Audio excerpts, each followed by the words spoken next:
Merhaba arkadaşlar, Savaş Sanatı videomuzun ikinci bölümüne hoş geldiniz. Bu videoda bireysel saldırı ve seferberlik saldırılarının raporlarını okuyacağız. Savaş Sanatı başlıyor. İyi seyirler dileriz. Merhaba Mahmut, hadi videoya geçelim. Merhaba, savaş raporlarıyla başlayalım öyleyse. Tamam. Şöyle elimizde 3 tane rapor var. Öncelikle burada savaş raporlarında ne işe yarıyor? Kısaca ondan bahsedelim. Arkadaşlar burada profil resminin sol üst tarafında kalkan işareti varsa bu savunma anlamına geliyor. Savunan kişi. İki kılıçta saldıran kişi. Nickname'lerin altındaki o kişinin şehrinin koordinatları burada gözüktüğü gibi. Sol üstteki yerde savaşın olduğu konum arkadaşlar. Burada toplam o savaşta ne kadar güç kaybettiğimiz yazar. Burada toplam o savaşa katıldığımız birliklerimiz, savaşta ölen askerlerimiz, kayıpların orada yazar. Yaralılarda revire giden askerlerimiz, hafif yaralı da şehrimize döndüğümüzde geri kışlamıza katılacak askerler. Savaşçılar ise bu savaşın sonunda sağ bir şekilde kurtulan asker sayımızdır. Bonus kaynaklara gelelim Mahmut. Bonus kaynaklar ne işe yarar? Şimdi çağrı bonus kaynaklar şöyle çalışıyor. Eğer şehrinize bir takviye aldıysanız bildiğiniz üzere takviye sistemi var oyunda. Şehrinize biri takviye gönderirse ve gönderdiği kahramanların ve o kişinin şef donanımının istatistikleri toplamı eğer sizin istatistiklerinizden daha yüksekse burada bonus kaynakları o kişi geliyor ve sizin şehrinizi sanki o savunuyormuş gibi bir şey oluyor. Onun istatistikleriyle siz savaşıyorsunuz. Bonus kaynaklar bu işe yarıyor. Güzel. Şef donanımı peki? Ee, evet, şef donanımı da zaten adı üzerinde şeflerimize giydirdiğimiz bu donanımlar. Burada bize temel istatistikleri sağlayan donanımlar bunlar. Bunların Kesinlikle. seviyesini ve üzerlerine de tıklarsak tılsımların seviyesini görüyoruz. Bu şekilde göstereyim arkadaşlar. Alt kısma geçtiğimizde ise kahraman karşılaştırma. Sol tarafta o kişinin gönderdiği 3 ana kahraman. Yanlarında ise o kahramanın donanımları ve özel silahları mevcut. Bu kısmı geçiyorum arkadaşlar. Çok bir şey yok. Birlik gücü karşılaştırmasına gelelim. İlk kısımda göründüğü üzere zaten piyade, mızrakçı, nişancı olarak gidiyor arkadaşlar. Bu bar işte yüzdesi olarak ne kadar gönderdiğimizi gösteriyor rakibe karşı. Şöyle biraz aşağı indiğimizde altında sayılar yazıyor. İşte 51.000 piyade göndermişiz. 37.000 mızrakçı, 37.000 nişancı. Bunu yüzdesi olarak da görüyoruz. Bakın sağ üstte iki tane şey var arkadaşlar. Buna tıkladığımızda %40, %29, %29 olarak görebiliyoruz. Tekrar tıkladığımızda bu direkt bize sayıyı da veriyor. Bu altındaki seviye 10.0. İşte FC2 birlik mesela biz göndermişiz. Hepsi FC2 olduğu için tam olarak 10.0 gösteriyor ama onun dışında başka birliklerde olsaydı bunun ortalamasını alacaktı ve burada farklı bir şekilde gözükecekti. Şimdi özellik bonuslarına gelelim. Mahmut sendeyiz. Özellik bonusları da bizim o savaşa gönderdiğimiz 3 kahramanın istatistikleri ve aynı zamanda şef donanımından aldığımız istatistikler ve yine eğer bu savaşta kullandıysak, ek bir takviye açtıysak o takviyelerin hepsinin toplamını burada istatistik karşılaştırması olarak görüyoruz. Mesela piyade saldırısında sağ taraf daha üstünmüş, savunmada sağ taraf daha üstünmüş gibi gibi. Ünleme bastığın yerde ise kullanılan buff'ları görüyoruz. Sağdaki arkadaş birlik savunma bonusunun %10 güçlendirmiş. Solda ise bu olmadığı için %0 görülmüş. Başka da bir bonus basılmamış. Evet, ben burada birkaç ekleme yapmak istiyorum. Unuttuğum yerde tamamlarsan sevinirim. Burada hangi bonuslar gözüküyor arkadaşlar? %20 saldırı savunma yani %20'lik bonusları burada görebiliyoruz. %10'lukları görebiliyoruz. Hayvan bufflarını bastığımızda petlerin bufflarını burada görebiliyoruz. Ayrıca Mahmut savaşlarda bir iki gördüğümüz daha buff vardı. Seferberlik saldırırken ve savunurken onlardan bahseder misin? Onlar aslında inceleyeceğimiz ikinci raporda da var. Orada da göreceğiz ama madem Evet. konusunu açtın, şato savaşı gibi yerlerde savunan ve saldıran kişiye oyun bazı avantajlar sunuyor. Onları istersen ikinci raporda inceleyelim. Orada yazacaklar zaten. Tabii o zaman savaş detaylarına geçelim. Buraya yani. Şimdi arkadaşlar şöyle burada yetenek detayları var. Burada iki tarafında en güçlü kahramanlarının işte 3 kahramanın yetenekleri kaç kere tetiklendiği bu sayede ne kadar öldürme sağladıklarını görebiliyoruz ve şu en alttaki kısımlarda mesela burada şöyle göstereyim. Mesela mızrakçı karakter şeylerin, askerlerin ne kadar pasifinin tetiklendiğini de görebiliyoruz. Ya da şurada nişancıların pasifinin ne kadar tetiklendiğini görüyoruz. Mesela sol tarafta hiç bir tane tetiklenmiş. Sağ tarafta 4 kere tetiklenmiş bu. Burada bunları görebiliyoruz. Şuradan yetenek detaylarına tıkladığınızda direkt kapatabiliyorsunuz ya da detaylı bir şekilde açıp inceleyebiliyorsunuz. Şimdi alt kısma geçelim. Burada aslında tamamen anlattım. Öldürme, kayıp, yaralı, hafif yaralı ve savaşçı demiştik. Buradaki savaşçı, savaştan kurtulan asker sayınız arkadaşlar. Kafanız karışmasın diye tekrar söylüyorum. Bunun dışında ekleyeceğim bir şey yok. Zaten bunları anlatmıştım. İstersen Mahmut raporları incelemeye başlayalım. Olur, detaylıca bakalım nasıl kazanmışız ya da nasıl kaybetmişiz, nelere dikkat etmemiz gerekiyor. Bu detaylara değinelim. Evet, elimde şu an benim bir tane bireysel, iki tane de seferberlik raporu var. Bireyselle başlayalım istersen, yani bu raporla. Olur, başlayalım. Bu arada bir farm üzerinde yapılan bir savaştı. Ben zaten solda benim karakterimi görüyorsunuz. Farm yapmaya göndermiştim ama bir tuzak kurmuştum. Bu tuzağa da bir arkadaş sağ olsun düşmüş. Ama burada ilgimizi çeken bazı detaylar var. Yani öğretici bir rapor olacak bu. Güç kıyaslaması yaptığımızda sağdaki saldıran taraf çok daha güçlü. Donanım olarak, kahraman olarak çok daha güçlü. Fakat biz kazanıyoruz bu savaşı. Bunun belli başlı sebepleri var. Zaten Çağrı asker sayısından falan bahsetti. Düz aşağı inersek mesela yaralıda 31 bin biz yaralı vermişiz. Rakibimiz çok daha yüksek bir yaralı vermiş. 44 bin. Aslında böyle olmaması gerekir ilk bakışta. Donanıma baktığınızda böyle olmaması gerekir. Bir donanımı gösterir misin bize? Tabii, buyurun. Bakın donanım seviyesinde sol tarafın sadece piyadesi K1. Sağ tarafta ise tamamı K1. Hatta K1'e yıldızlar da eklenmiş gördüğünüz. Zaten bildiğiniz üzere şef donanımlarına bastıkça daha fazla malzeme istiyor. Dolayısıyla çok daha fazla bir maliyet kullanılmış sağ taraf. Kahramanlara da gelelim. Kahramanlarda da yine sezon 3 Mia kullanılmış. Sezon 3 Greg kullanılmış ki Greg çok başarılı bir nişancı. Özellikle savunmada dostlar. Yeteneğini okursanız çok başarılı. Mia da keza saldırıda çok başarılı bir mızrakçı. Sezonlara göre tabii bu başarı oranını konuşabiliriz. Solda ise savunan taraf hala sezon 1 Mia'sı kullanıyor ve sezon 1 mor karakter Bahit'i kullanıyor. Yani kahramanlarda da aslında sağ taraf çok önde.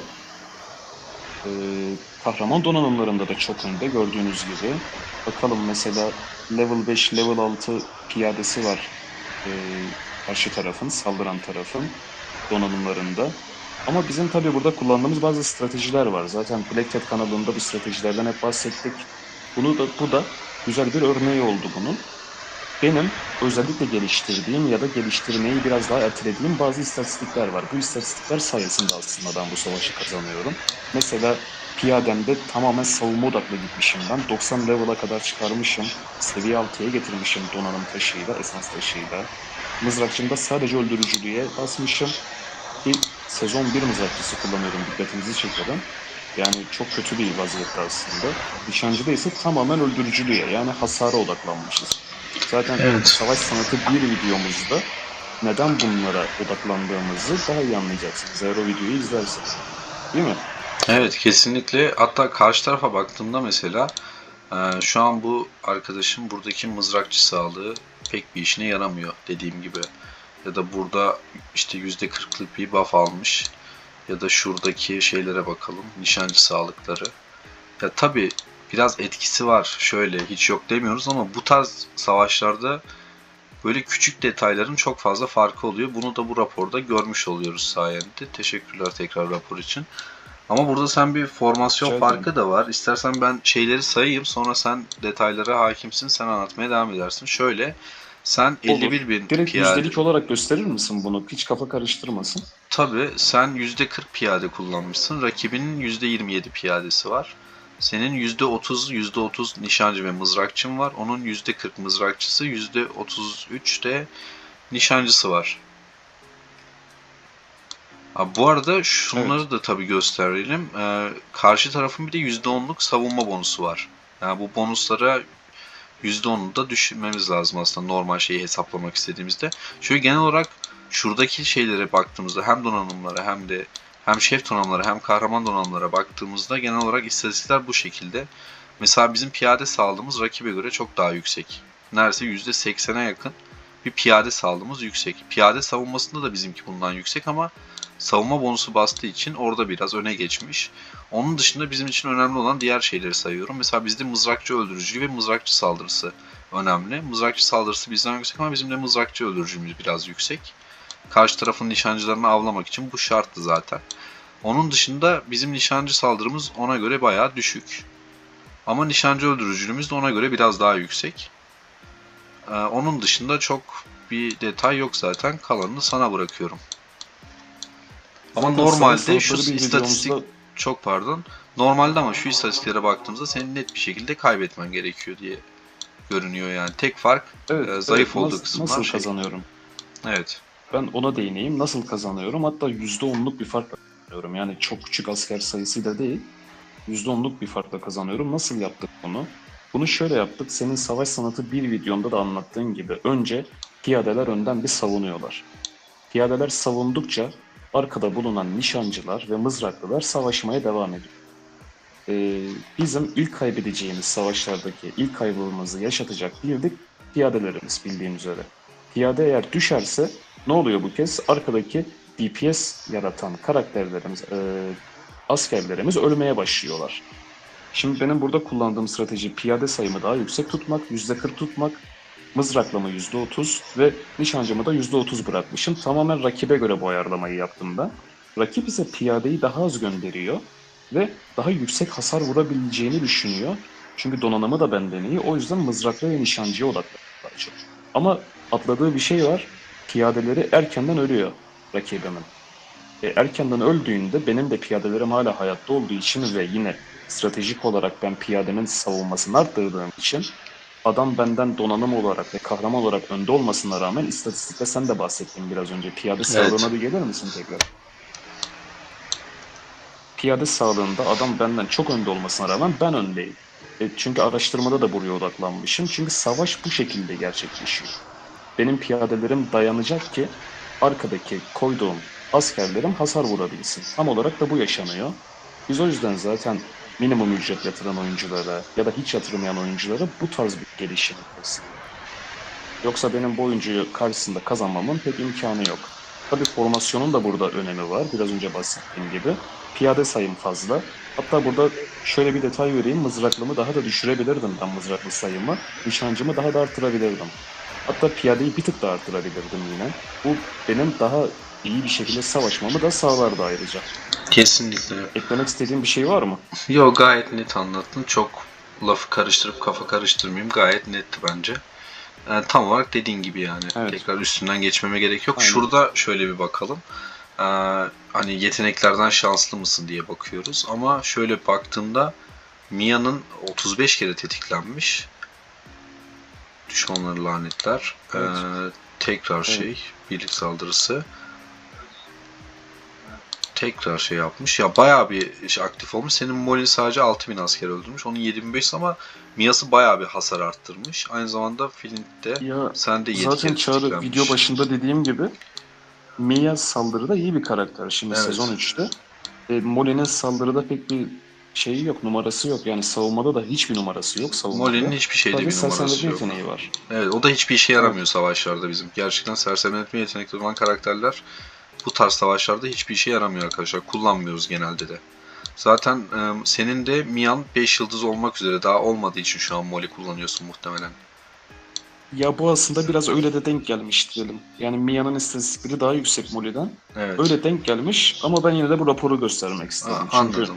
Anladım. e, Evet. gelişimimiz aslında fark yaratmış burada. Kesinlikle. Şöyle, senin en çok mızrakçıların karşı tarafın askerlerini öldürmüş. 30.000 mızrakçı öldürmesi, 11.000 nişancı ve 3.600 de piyade var. Karşı tarafta da yine 20.000 mızrakçılar yani öldürmüş. 10.000 de nişancıları öldürmüş. Peki sana bir soru soracağım. Bir daha Tabii, aşağı iner misin? tabii indim.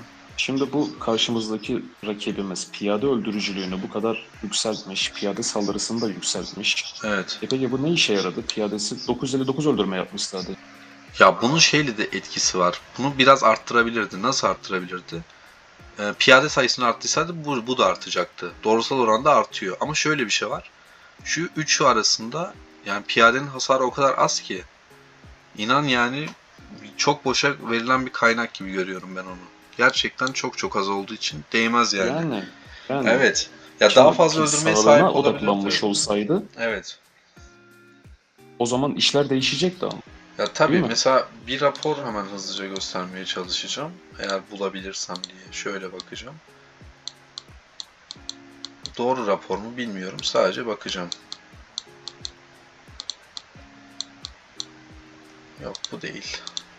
Neyse çok karıştırmayayım. Onu bulursam yan tarafa eklerim zaten o raporu da. İstersen ekleyeceğin bir şey var mı bireysel saldırıya bu arada ya da atladığımız bir şey var mı Yok, bilmiyorum yani ama. bireysel saldırı bu şekildeydi. Evet bireysel Yani saldırı böyleydi. kahramanların donanımlarını mantıklı geliştirmemiz gerekiyor özetle ve formasyona da dikkat etmemiz, rakibe göre yapmamız gerekiyor.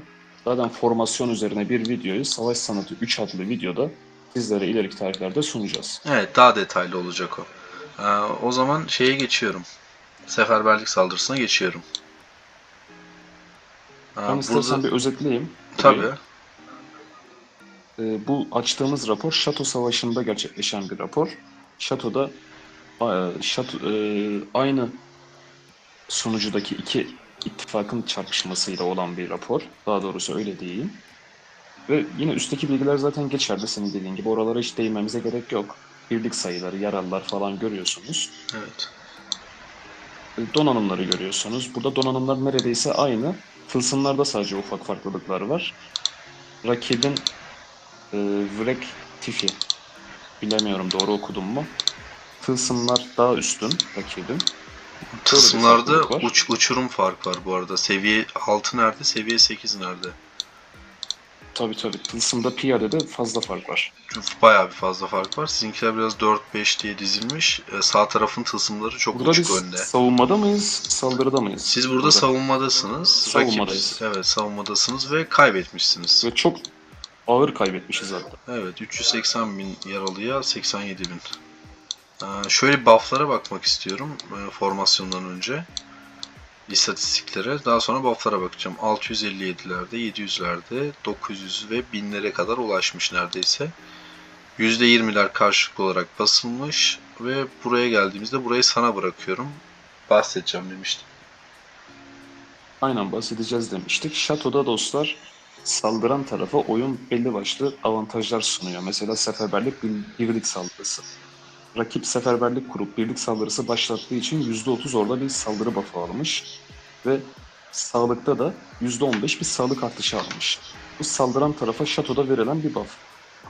Pet yetenekleri kullanılmış. Solda pet yetenekleri bitmiş. Muhtemelen Şato'nun ilk 2 saatinden sonra gerçekleşmiş bu savaş. Bildiğiniz üzere pet yetenekleri 2 saat aktif kalıyor. Geriye kalan tüm bufflar birebir aynı. Evet.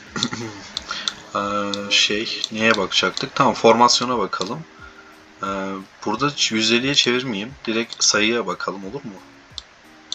Asker sayıları eşit Sen herhalde. bilirsin. 1 milyon aynen 1 milyon. Tam eşit asker sayıları.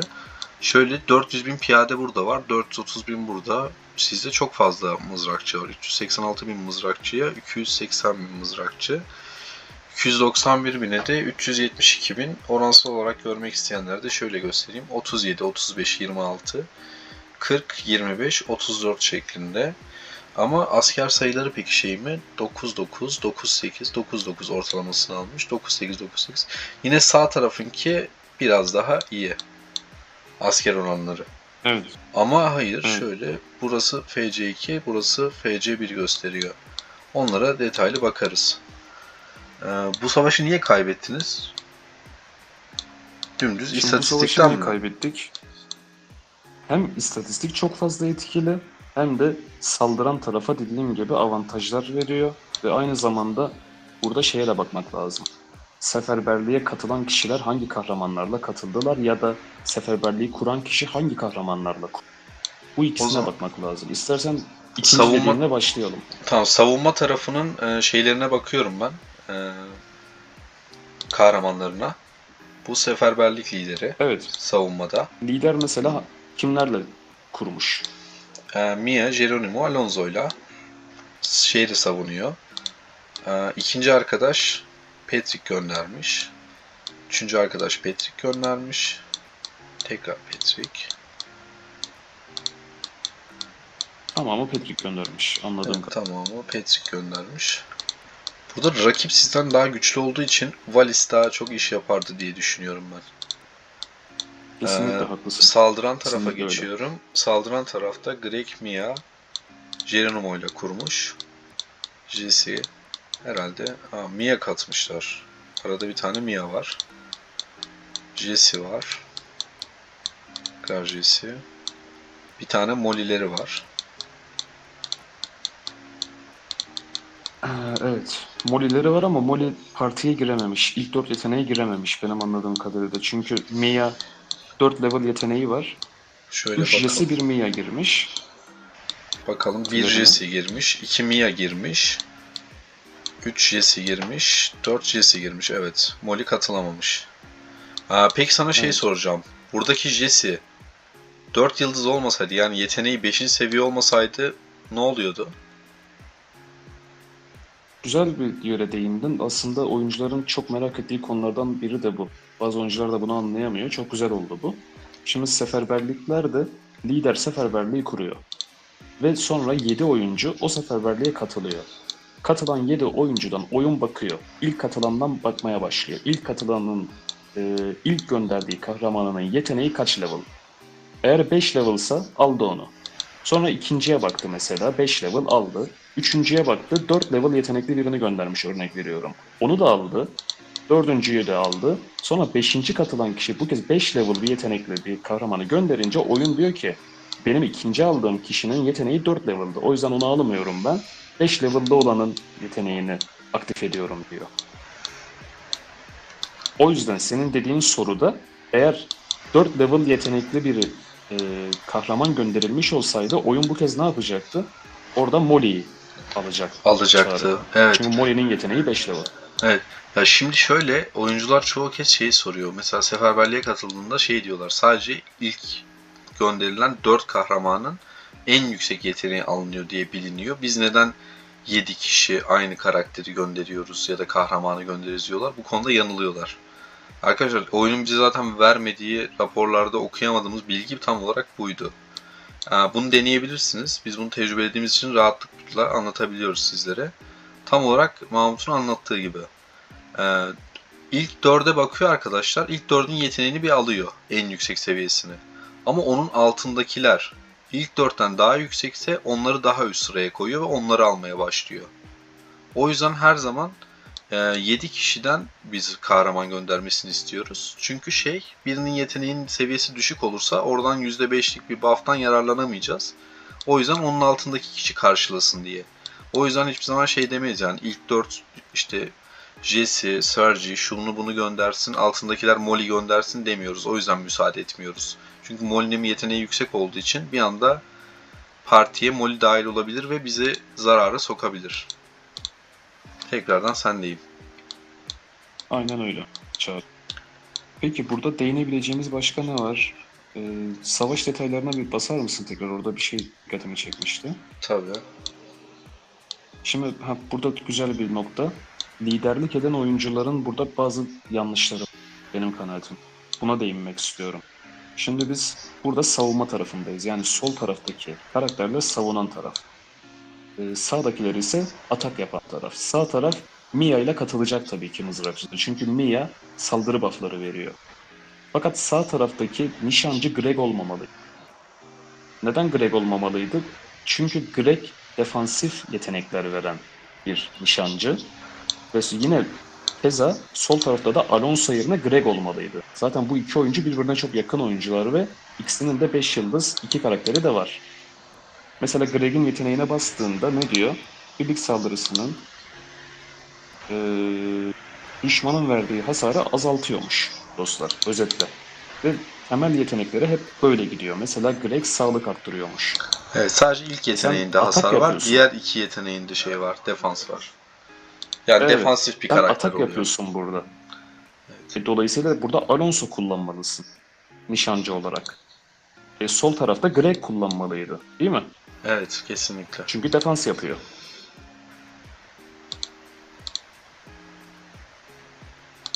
Çağrı yetenekleri yine gösteriyor. Evet, yetenekleri detaylı Gördüğünüz şekilde gibi. incelemek için. Bunun bir de ikinci raporu var. Orada da siz saldırıdasınız. Aynı şekilde karşı taraf savunmada. İstersen ona bakalım. Evet. Bakalım, güzel olur. Hem bir karşılaştırma yapmış oluruz. Burada gördüğünüz Burada gibi da saldırıyorsunuz. Karşı taraf savunmada ve siz az askerle saldırmanıza rağmen kazanmışsınız. Nasıl oldu bu? Bunu inceleyelim. evet, ben başlayayım istersen. Burada Tabii. şimdi dediğin gibi biz saldırıyoruz ve saldırıya 6 kişi katıldı. Yani intikal 8 kişi dolmadı. Seferberlik 8 kişi dolmadı. Evet. Ama rakip tam kadro. Buna rağmen kazanıyoruz. Nasıl kazanıyoruz? Ama bu savaş farkındaysan o kadar da farkla gitmiyor. Biraz daha yakınımsı. Değil mi? Evet. Kesinlikle. Bunun temel sebebi zaten rakibin donanımının bir defa daha iyi olması bir. İkincisi, bakın burada dediğin noktaya geldik. Bu kez rakip savunmada, yani sağ taraf savunmada ve Grek kullanıyor. O yüzden nişancıda bir şey almış, savunma almış. Sol tarafta bu kez Mia daha aktif çalıştı.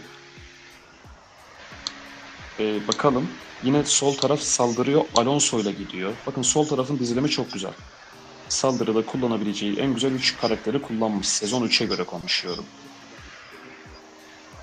Bakalım başka piyadeler, nişancılar. Bir yüzdeliğe basar mısın? Yüzdelik olarak daha Tabii. şey oluyor. Oyuncular daha iyi Tabii anlıyorlar. 41, 30, %40 piyade, 28. %30, 28. Yani 40-30-30 diyelim buna. Sağ tarafta eşitimsi 35-35, 30 yapmış sağ tarafta. Evet. Şimdi savunmadaki tarafın piyade sayısı eğer daha fazla olsaydı bu savaş belki de çok çok daha yakın geçecek. Belki yine kaybolacaktı ama çok daha yakın geçecek. Buradaki mızrakçı sayısı çok fazla geliyor mesela bana ilk bakışta. Savunan tarafın mızrakçı sayısı biraz daha düşük. Piyade sayısı artmalıydı. Sol tarafta dizilim fena değil. Sol tarafta da yine mızrakçı biraz düşük. Nişancı artabilirdi ama piyade 40 kalmalıydı yine. %40'larda kalmalıydı. Ve burada istatistiklerin de değiştiğini gördük. Çağrı, özellik bonusları. Evet, ben Biraz şu önce an bahsetmiştik altta ya. onu inceliyordum. Bazı yerlerde siz daha fazla, mesela saldırı ve öldürücülükte daha da öne çıkmışsınız. Bu da siz saldırıya geçtiğinizde aldığınız %30 ve %15 buff'un verdiği etki. Seferberlik liderliği yaptığımızda dostlar, seferberlik birlik saldırısı, seferberlik birlik öldürücülüğü ya da sağlığı ya da savunması gibi bonuslar alıyoruz. Bu bonusları nereden alıyoruz? Seferberliğe gönderdiğimiz ilk 3 kahramanın silahlarından alıyoruz. Silah bonusları var bildiğiniz gibi. Mesela burada saldıran taraf sağ taraf mı sol taraf mı çağırdı. Bir hemen onu bize göster. Saldıran taraf sol tarafmış mesela. Hemen bakalım. Sol tarafta hangi kahramanların silahları var? Mesela Mia. Mia'nın silahı şu an 10 level'mış ve Mia'nın silahı bize seferberlik liderliği yaptığımızda %15 birlik saldırısı arttırıyormuş. %15'i buradan cebe attık. Geronimo'ya bakalım. Geronimo da yine burada %15 veriyormuş. Etti mi size %30? Üçüncüye bakalım. Yani Alonso'ya. Alonso da bize %15 öldürücülük veriyormuş. Zaten bunları şimdi tekrar o bonuslar önlemine tıkladığımızda doğru hesabını göreceğiz. Bakın %30 seferberlik birlik saldırısı, %15 seferberlik birlik öldürücülüğü. Şimdi rakibimizde savunmada geçerli bir bonus olmadığı için burayı 0 görüyoruz. Bir de isterseniz diğer rapora bakalım hemen. Bunlar gördüğün gibi seferberlik birlik saldırısını yine %15 arttırıyor ama bu saldırıda geçerli olacak. Savunmada mesela vermiyor mu? Bu birlik sağlığı diyor. Evet. Bu ikisi zaten aynı. Evet. Yine rakip ve savunanın değiştiği, saldıran ve savunanın değiştiği diğer rapor. Bu kez saldıran taraf sağ tarafta. Bonuslara baktık. Sağ tarafta bu kez seferberlik birlik saldırısı ve bu kez sağlığını görüyoruz. Seferberlik birlik sağlığı görüyoruz %15. Biraz önce öldürücülük görmüştük. Neden böyle gördük peki? Yine kahramanlara bakalım yukarıda. Sağ tarafın bu kez nişancısı değişti. Sağ tarafta saldıran taraf Greg kullandı. Ve Greg'in bu kez seferberlik birlik sağlığı %15 bonusu aktif oldu. Diğer iki kahraman zaten aynı. Mia ve Geronimo %15 saldırı veriyor. Bunlar da yine bonuslara dahil oldu. Yani bu bonus mevzusu bundan ibaret dostlar. Detaylara bakacağım. Kahramanlara bakmak istiyorum. Yani yine de az askerli bu savaşı kazanmamanız gerekiyordu. Genel olarak baktığımızda. Evet. Yani çok absürt Evet, çünkü. genel olarak Hani baktığımda böyle. diğer istatistiklerde çok bir fark var çünkü sağ taraf yine çok fazla üstün. Hani yine de Evet. bence sağ tarafın kazanması gerekiyordu. Çünkü formasyonun da ben çok kötü olduğunu düşünmüyorum. Yani piyade farkı sadece 20.000. Ama onun dışında karşı tarafın mızrakçısı ve nişancı sayısı gayet iyi. Zaten asker sayısı olarak üstün Ya oldukları şey için zaten. sizin formasyona göre her türlü Hani daha iyiler iyi yani. nasıl olabilir? Daha iyi Kesinlikle. nasıl olabilir diye konuştuk Ee, aslında. evet kesinlikle. Şimdi kahramanlara bakacağım. Şöyle, kahramanlardan önce bu arada Alonso 50.000 asker öldürmüş. Bu çok çok iyi. Gerçekten. Sadece Evet. 50.000 askeri İşte bu Alonso, 50.000 askeri Mia öldürmüş. Sırf 100.000 asker buradan gitmiş bu iki kahramandan. dedik ya zaten Çağrı. Evet. Saldırıda Alonso'yu kullanın. Evet. Ya tabii biz bu gen için konuşuyoruz arkadaşlar. Onu da tekrar söyleyelim. Şimdi ben katıldığınız kahramanlara bakacağım. Yine Mimokun'kilere baktık zaten Kur'an kişinin. Jesse ile katılınmış ve gördüğünüz gibi Şato Savaşı taktiğimizi uygulamış. Mızrakçı ve nişancı atmış sadece. Bunu es geçiyorum. Kim katılmış acaba? Tabii ki sen. İkinci arkadaşımız Geronimo ile katılmış. Gayet iyi. Tekrar bir Jesse ile katılım. Jesse. Tekrar herhalde hepiniz Jesse ile katıldınız. Tamam. Bir Geronimo, kalanı Jesse dahil olmuş oldu.